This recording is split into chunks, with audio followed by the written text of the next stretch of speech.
আর গরমের ছুটি যেহেতু গরমটা বেশি, তাই 30শে এপ্রিল থেকেই প্রাইমারি এবং হায়ার সেকেন্ডারি স্কুলগুলোতে গরমের ছুটি পড়ে যাবে। এর মধ্যেও আপনারা জানেন 10ই এপ্রিল ছুটি আছে মহাবীর জৈনের জন্মদিন, 14-15 পয়লা বৈশাখ আছে, অনেকগুলো রবিবার আছে। কাজেই হয়তো 30শে এপ্রিলের মধ্যেও অনেকগুলো দিন, ধরুন 12-13টা দিন অন্তত ছুটির মধ্যে বেরিয়ে যাবে।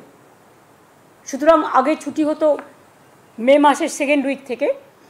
যেহেতু গরম ওয়েদারটা বেশি, বাচ্চাদের কষ্ট হয়, তাই আমরা ডিসিশন নিয়েছি, এটা এডুকেশন মিনিস্টার আমাকে জানিয়েছেন যে ছুটিটা 30শে এপ্রিল থেকে পড়বে এবারে গরমের ছুটিটা, যাতে ছাত্রছাত্রীদের এবং টিচারদের কোনো অসুবিধা না হয়।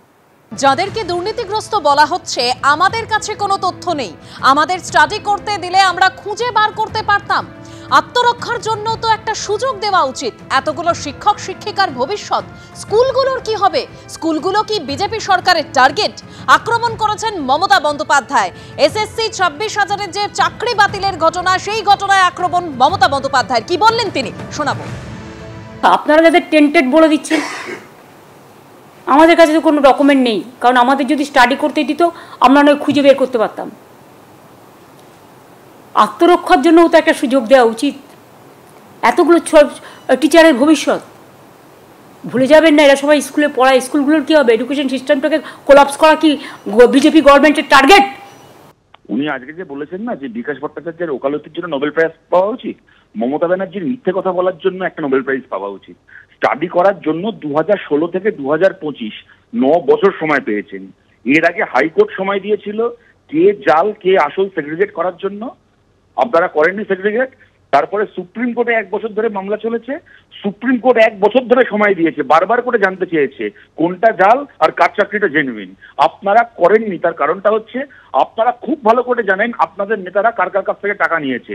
কিন্তু যদি সেই তালিকা জমা দেন, তাহলে আপনাদের সেই নেতার বাড়িতে গিয়ে এই ছেলে মেয়েগুলো টাকা ফেরত চাইবে। তাই আপনারা সেগ্রিগেটেড লিস্ট জমা দেননি। আপনারা ভাবতে পারেন এরা ওএমআর নষ্ট করে দিয়েছে, তারপরে নিজেদের এফিডেভিটে জানিয়েছে যে আমাদের কাছে ওএমআর এর স্ক্যান কপি রয়েছে। ওদের কাছে ওএমআর এর স্ক্যান কপি রয়েছে, এটা নিজেরা জানানোর পরেও সেই স্ক্যান কপি পর্যন্ত এরা কোর্টে জমা দেয়নি। তারপরে এখন সাংবাদিক সম্মেলন করে বলছেন যে ওনারা সেগ্রিগেট করতে পারতেন। আর কত সময় চাই? 2016-র পরীক্ষা 2025-এ এসে সেগ্রিগেট করতে পারলেন না, এরপরে আপনারা সেগ্রিগেট করতেন। ধন্যবাদ। মুখ্যমন্ত্রী মমতা বন্দ্যোপাধ্যায় তিনি যেখানে বলছেন যে যাদেরকে দুর্নীতিগ্রস্ত বলা হচ্ছে, আমাদের কাছে কোনো তথ্য নেই, আমাদের স্টাডি করতে দিলে আমরা খুঁজে বার করতে পারতাম। আত্মরক্ষার জন্য তো একটা সুযোগ দেওয়া উচিত। এতগুলো শিক্ষক শিক্ষিকার ভবিষ্যৎ, স্কুলগুলোর কি হবে? স্কুলগুলো কি বিজেপি সরকারের টার্গেট? আক্রমণ করলেন মুখ্যমন্ত্রী মমতা বন্দ্যোপাধ্যায়।